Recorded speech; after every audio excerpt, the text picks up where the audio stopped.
G'day everyone, my name's Cautious Pancake, and today let's take a look at recapping the 2.0 Storm Spring release dev stream. We'll go over the things they announced and covered, and take the 1.5 hour stream and condense it down to just the key items.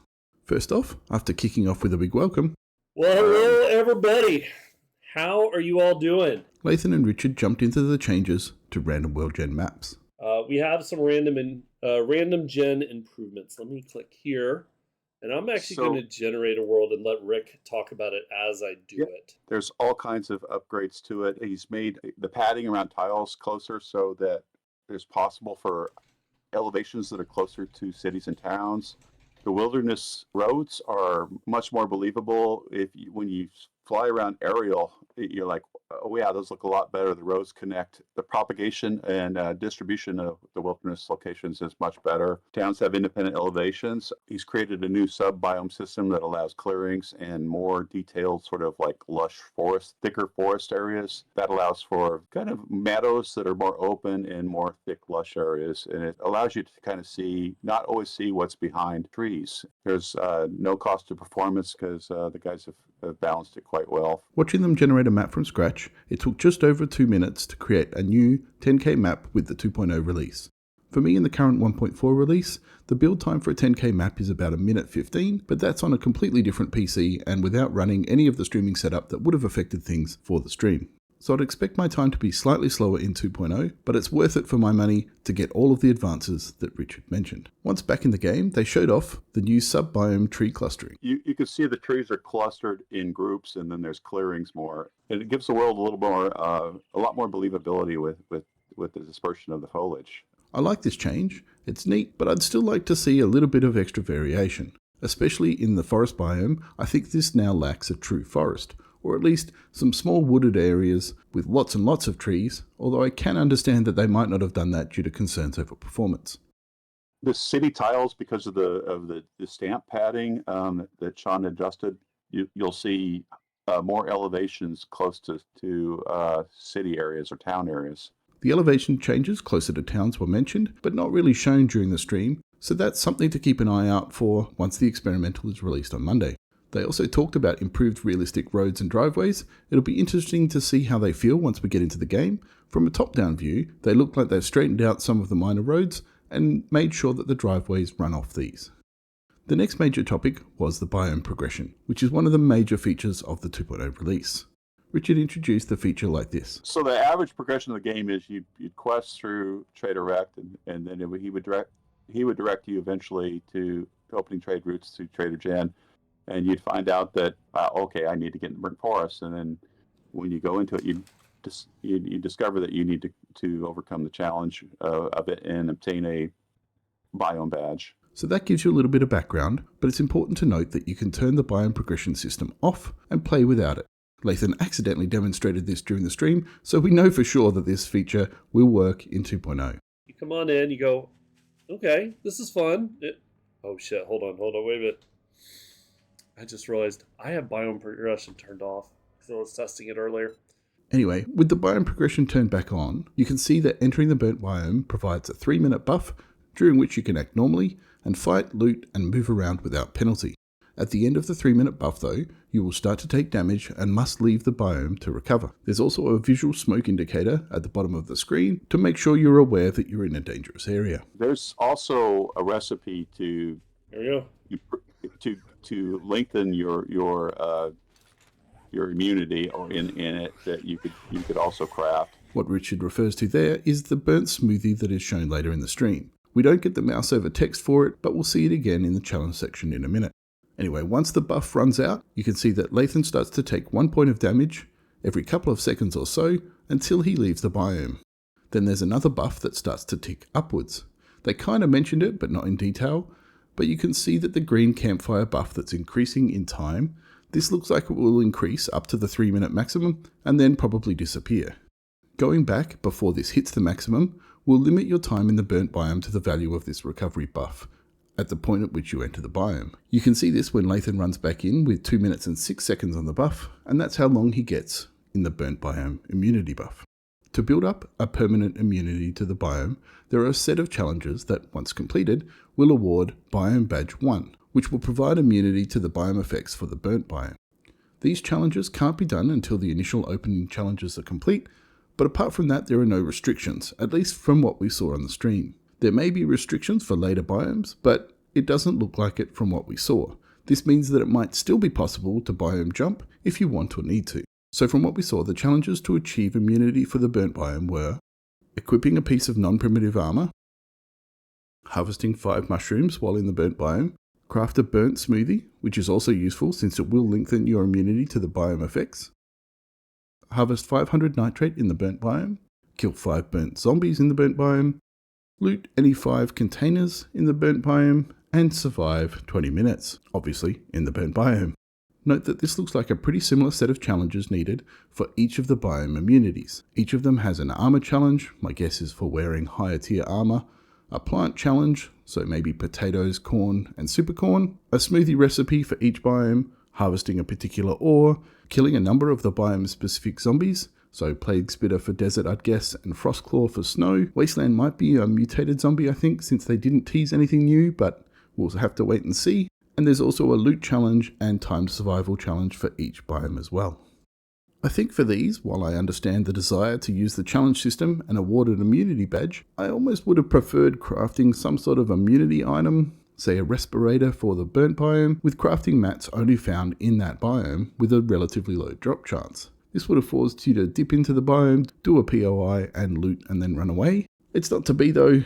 And on the flip side, the nice thing is that these challenges are all things you want to do naturally while exploring a new biome, other than perhaps the mining and searching for plants. So either way, I think it'll be interesting to see how this feels, particularly when you're only on a bicycle and you can't get very far into the biome in the time provided.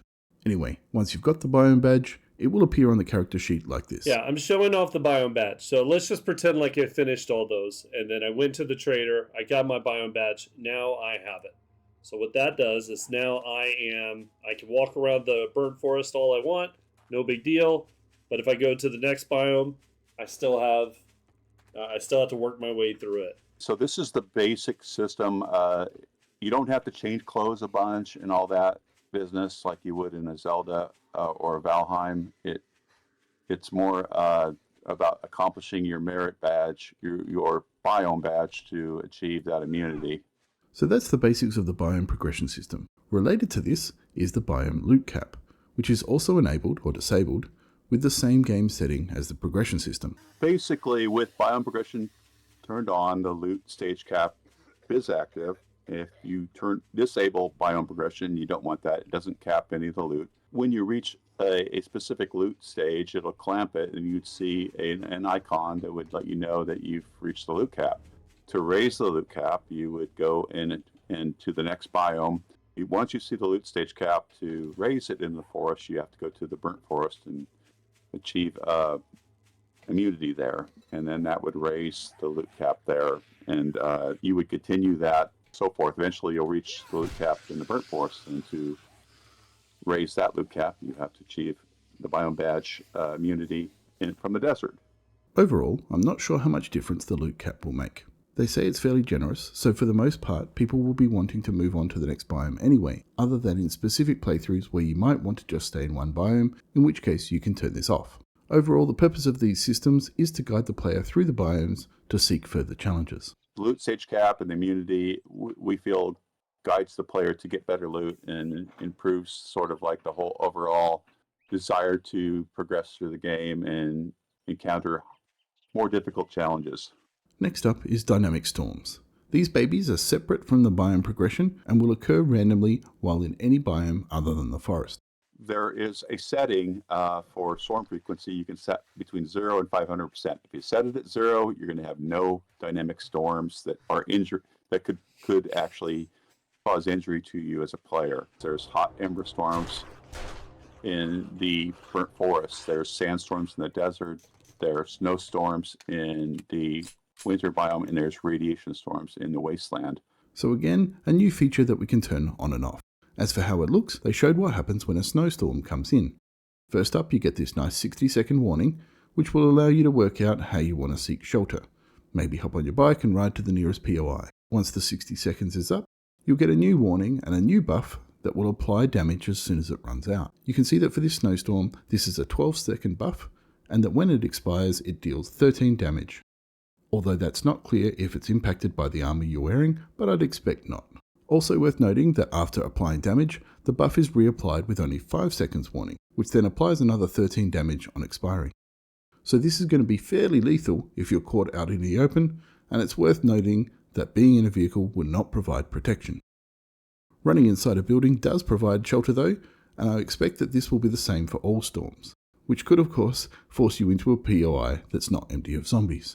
No information yet on if storms will occur during Horde Night or not, and it also not mentioned on the stream was how long the storm lasts, or if that's variable. While I don't mind the idea of being forced into a POI to avoid a storm, having to sit in a small tier 1 house for a long period of time could get pretty boring.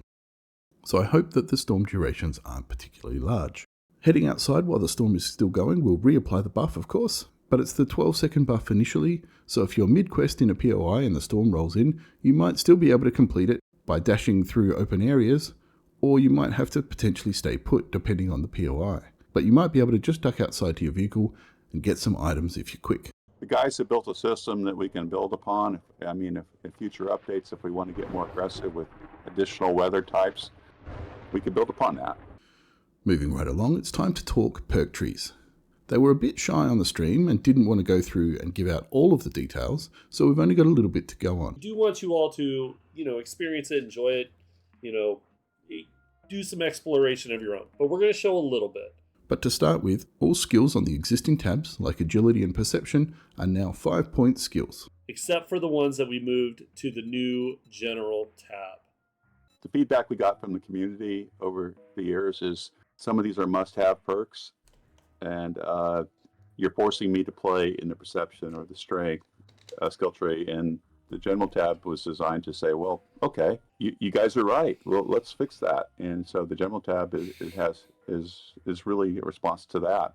So this is a great change in my opinion, separating the armor and some of the quality of life skills from the weapon and primary playstyle skill trees. You can now more easily set yourself up with a light armor and clubs build, or a heavy armor with spears or knuckles build. It's not completely open. For example, Fortitude is still going to give you the fists and machine gun combination, so the melee and ranged pairings don't look like they've changed.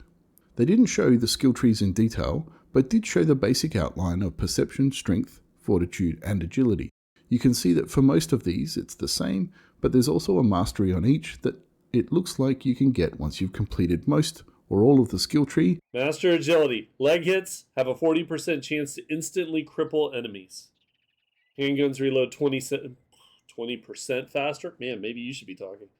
Handguns now cause bleeding.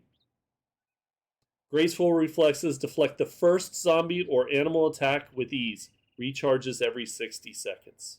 And then fully drawn bow shots bypass enemy armor, doing full damage plus an extra 25%. That is the agility mastery. And as you can see, you have to have agility level 6, 7, 8, 9, and 10 to get to these. And some interesting new perks, like siphoning strikes for fortitude, which will give back health for melee kills. Melee kills grant 2, 4, 6, 8, 10. It's nice, right? I'm sure we'll get more details on these as soon as the 2.0 official video comes out, but more on that at the end of the video. In the interim, we can see that for agility there's a new skill called Hard Target, which we didn't get to see. That's pretty much all they showed. We didn't get to see the intellect tree at all, but from first glance, these look better organized and more powerful for the player, which the Fun Pimps have attempted to offset through the new zombie types. But we'll get more on the zombies later in the video. A quick section for those that love the sledge. The new book series was shown, and I'll let Lathan talk through this one. Adds 10% knockdown, Sledgehammers degrade 20% faster. I could read all these, but the main one's going to be this bad boy right here. Refill your stamina with each power attack kill. Come on. That's wow. That is it right there, everybody. That's pretty awesome. I can't wait to see videos of that going on. Yeah. In addition to the final skill that refunds your stamina, I also like the look of the double XP for headshot kills. I might have to consider a sledge run sometime in 2.0. The next big topic was the new zombies. We saw the Plague Spitter. He will vomit a swarm of pestilence. There he's doing it. And to come for you. It's more effective to use melee weapons against the pestilence than firearms. It distracts you from dealing with him, and he can creep up on you. And between this guy and the vultures in the desert it gets kind of scary the first time you go into the desert now. And we also saw the Frostclaw, and I'm a big fan of this ranged attack. There he is. But he will... Which did a ton of damage, but should be fairly easy to dodge if you see it coming. He lobs boulders at you, and they have radius damage. Damn, that actually hurt. Oh, yeah, then he'll charge on you. So imagine this guy on Horde Night, guys. You know, the blocks also might damage something else besides you. I found this last comment really interesting. Not sure if the Frostclaw will spawn as part of the Horde Night or not, but it sounds just like they might. Another thing that we'll have to see once the experimental is released. The next topic covered was the new charged and infernal zombies. When talking about why the new zombies were added, Richard said that this was to combat the new class masteries, which raise the power of players. And so the yin and yang for this build is the perks have mastery classes, and we've added blue charged enemies classes that are higher stage than the green radiated, and we've added orange infernal classes that all have kind of different behaviors. So that the charged blue are fat. They have more hit points than the green, and you wouldn't encounter them until you reach a higher game stage. But they're faster. They turn faster. They attack faster. They might surprise you with what they might be resistant to. I won't say any more. So that's the blue. They sound a lot like zombies that you don't want to encounter too much of when doing a POI, as they'll be fast, resistant to something, and have more HP and a faster attack. There was no word on their regeneration though. I assume they will act a bit like a rat, but we'll have to wait and find out for sure. As for infernals, these will be bad for a different reason, mainly that putting walls in between you and them won't work for very long. Now let's spawn some infernals. Now they're tankier. They're not as fast as the radiated green, but they're tankier and they do more block damage than the other classes. So when you get to the orange infernals, and they have resistance to some things that might surprise you. Okay, well that didn't last long. So it'll be interesting to see what these guys do to horde bases. Give them a moment. Okay. Let's see. I think they've already broken. Yeah, they've already broken through one. These are bulletproof glass doors. Are fairly sturdy. And they're already through that one. Damn. From there, they showed off some of the new spawning techniques. In 2.0, it will be possible to spawn zombies in a 1 meter block, and not only that, allow them to continue to spawn. Now get ready and focus on those little vents. As you can see here, a first round of zombies appears, coming out of the vents in the 3 blue sections, followed by a second wave of zombies that also spawn from the same spot. This is designed to help increase performance by reducing load that occurs when lots of zombies spawn at once, but is also designed to keep the challenge high with the total number of zombies that you'll face. So keep your eyes peeled when you're entering a new area. It's not just the sleeper zombies anymore. Speaking of watching out for different zombies, roaming zombies will also be more common in 2.0. So enemies can be set to roaming, or a percentage of them will roam, and the guys made wide use of that in 2.0. So you'll notice not all enemies are sleeping on the ground and just get up. They can roam now. They could roam before, but there's wider use of that particular feature across a lot of the POIs that the guys have done. The other ability added to 2.0 is for zombies to crawl through 1 meter gaps, which might signal the end of the good old hatch hallway base. Although we only saw it demonstrated with the gap on the floor, I suspect it will also work when zombies clamber on top of each other next to an elevated 1 meter gap. From there, it was time to show off some of the new POIs, starting with a quick look at the new Tier 5 POIs that were teased on Twitter, the 100 by 100 wilderness POIs that are the quarry and gas facility. All told, the Fun Pimps have added approximately 140 new POIs into 2.0, which is huge. A lot of them are small remnants in both the wilderness and the cities. The wilderness remnants that they showed included 3 caves and a small house, and this atomic burger. Or you Fallout fans? I'm a big fan of the way that they keep adding new POIs to the game. It helps keep things fresh and interesting, finding some of the littler, less known ones as you play through. And in news that also makes me very happy, they showed off the new hand items. No more leather wallets or dirty diapers or whatever you thought the old models were. We've now got dog food. Show them how that works. Water jars, stew, pill bottles with magic reappearing lids, and a steroids injector. No comment though on the spaghetti. I don't know what this plate of food is supposed to be, but it sure ain't spaghetti. The last sort of major feature they showed is the new Cosmetic System. I am in full primitive gear. It's like, well, that's not really that cool, is it? So you have your 4 slots below your character. This is what those 4 slots below your character on the bottom there are what you're actually wearing for protection, buffs, etc. that you might have if you had deep pockets, mods, and things like that. But then when you hit that little wardrobe model there on the top right by the character, so you can be wearing a particular 4 sets of clothing for protection, but then you can change this aspect to how you want to look cosmetically. To be able to transmog your armor, you'll need to scrap a piece of the same armor during the playthrough, but from then on, you can change the appearance of the same slot of armor that you're wearing to that scrapped version at any time. I'm assuming it doesn't carry over between playthroughs, but that wasn't actually discussed. There's really not much else to say on this. It looks like a good system that allows for changing the appearance of your armor whenever you want.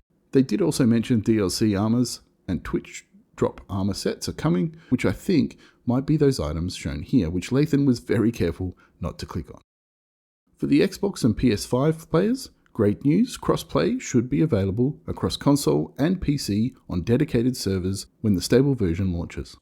We're super excited about that. That means PS5 players can play with Xbox X and S series players, with Windows players, with Steam players, all in the same dedicated servers.